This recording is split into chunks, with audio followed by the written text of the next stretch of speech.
메리 크리스마스! 성탄절이 있는 이번 주간에 맞이하는 매일 바른 기대 12번째 시간입니다. 오늘도 먼저 제가 기도함으로 시작하겠습니다. 살아계신 아버지 하나님, 감사합니다. 연말과 성탄절, 이러한 여러 가지 행사들을 앞에 두고 무엇보다도 하나님의 말씀 앞에 나아올 수 있게 하여 주심에 감사합니다.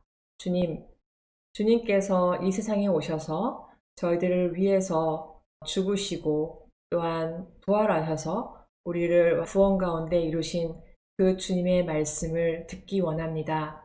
오늘도 이 시간 말씀하여 주시고 주님께서 임재하여 주시옵소서. 신이 가르치시는 그 주님의 목소리를 듣기 원하오니 주님 말씀하여 주시고 우리의 마음을 만져 주시길 간절히 기도합니다. 이 모든 말씀 우리 주 예수 그리스도의 이름으로 기도드렸습니다. 아멘. 네, 사무엘상 24장 1절에서 7절이 오늘 말씀인데요. 함께 읽어보도록 하겠습니다. 사무엘상 24장 1절에서 7절입니다. 사울이 블레셋 사람을 쫓다가 돌아오매 어떤 사람이 그에게 말하여 이르되 보소서 다윗이 엔게디 광야에 있더이다 하니 사울이 온 이스라엘에서 택한 사람 3,000명을 거느리고 다윗과 그의 사람들을 찾으러 들염소 바위로 갈새 길가 양의 우리에 이른즉 불이 있는지라. 사울이 뒤를 보러 들어가니라. 다윗과 그의 사람들이 그 굴 깊은 곳에 있더니 다윗의 사람들이 이르되 보소서 여호와께서 당신에게 이르시기를 내가 원수를 내 손에 넘기리니 내 생각에 좋은 대로 그에게 행하라 하시더니 이것이 그 날이니이다 하니 다윗이 일어나서 사울의 겉옷자락을 가만히 베니라. 그리한 후에 사울의 옷자락 뱀으로 말미암아 다윗의 마음이 찔려 자기 사람들에게 이르되 내가 손을 들어 여호와의 기름 부음을 받은 내 주를 치는 것은 여호와께서 금하시는 것이니 그는 여호와의 기름 부음을 받은 자가 됨이니라 하고 다윗이 이 말로 자기 사람들을 금하여 사울을 해하지 못하게 하니라.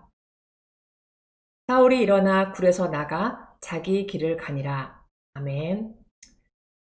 이 앞장 23장 후반부의 말씀을 보면 다윗을 거의 잡을 수 있는 좋은 기회 앞에서 사울은 전령의 블레셋 침공에 대한 말을 듣고 그 발길을 돌리게 되었습니다. 그리고 오늘 1절에서 그 블레셋을 쫓다가 돌아온 사울의 모습이 나옵니다. 이것은 블레셋의 침략을 사울 왕이 쫓아내고 승리하여 돌아온 것을 의미합니다.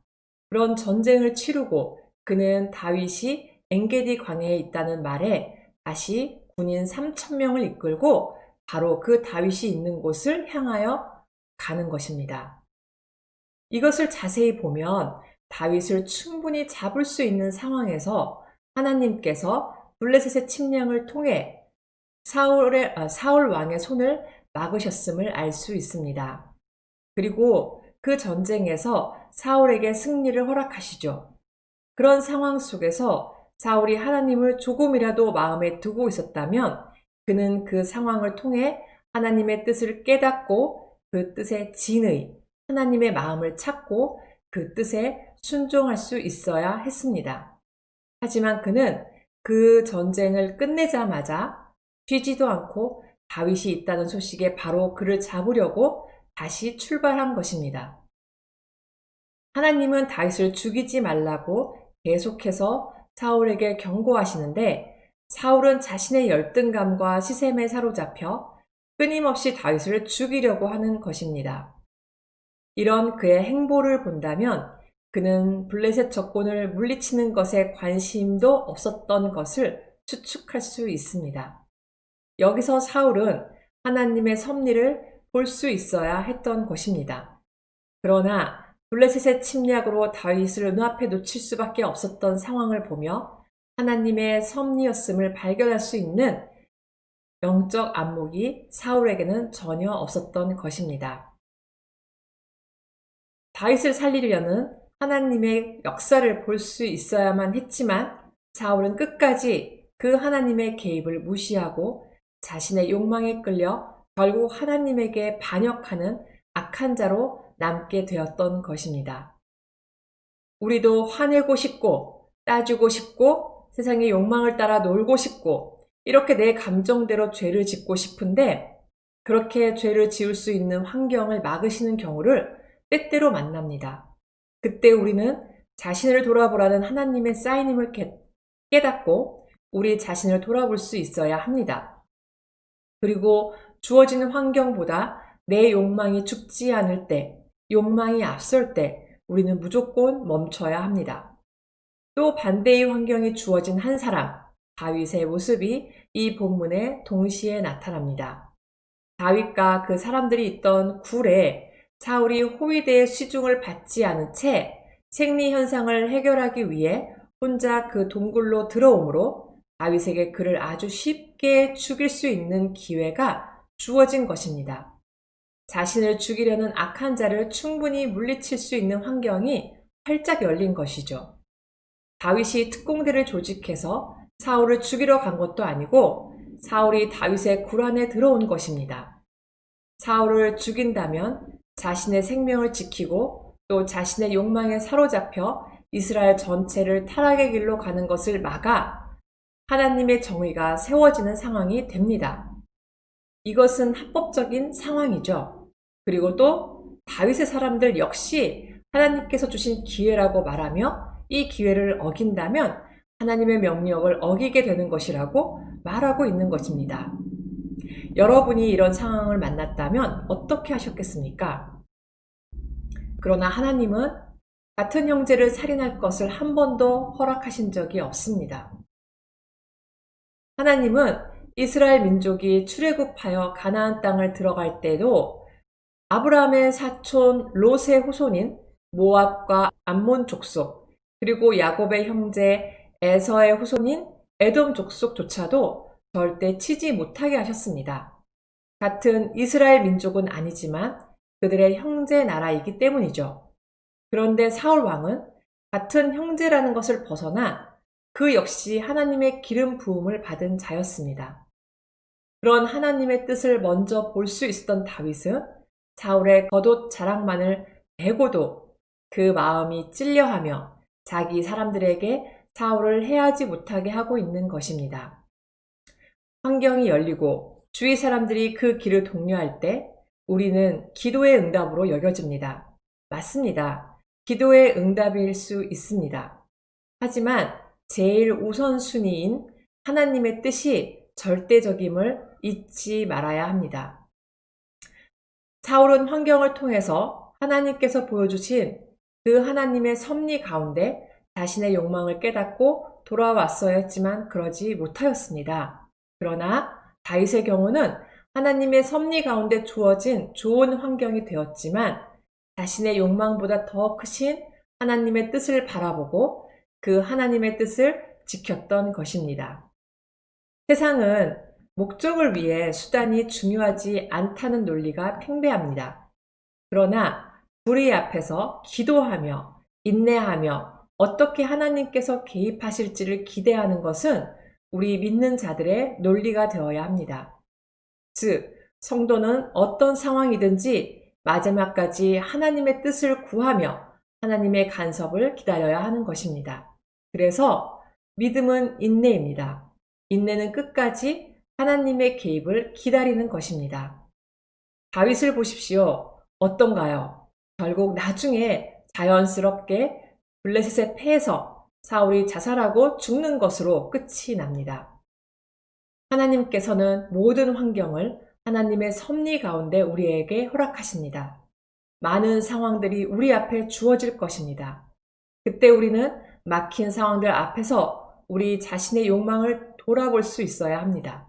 또 열린 상황들 앞에서도 우리는 하나님의 뜻을 먼저 구하며 우리 자신의 욕망을 내려놓을 수 있어야 합니다.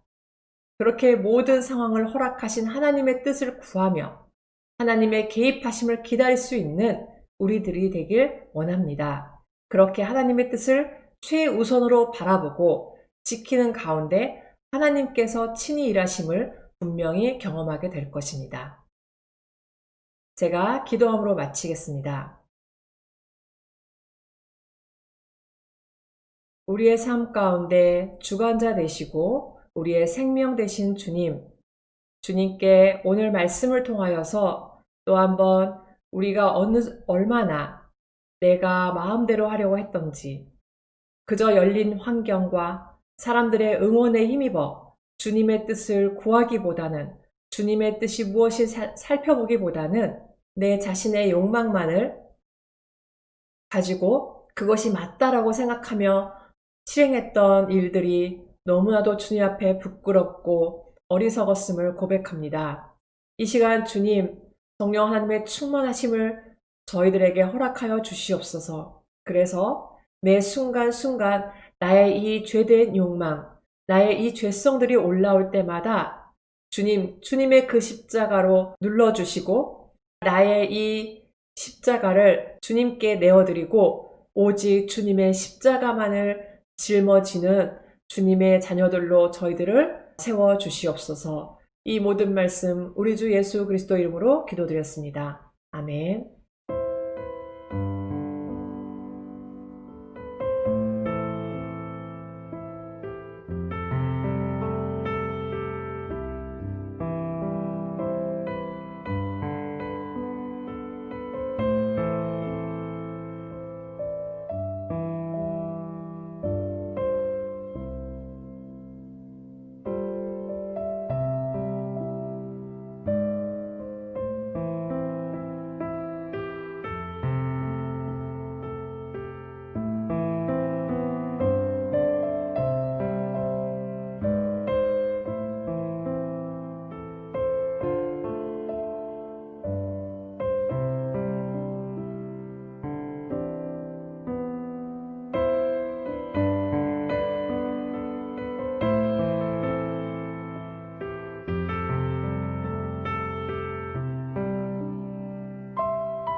아멘.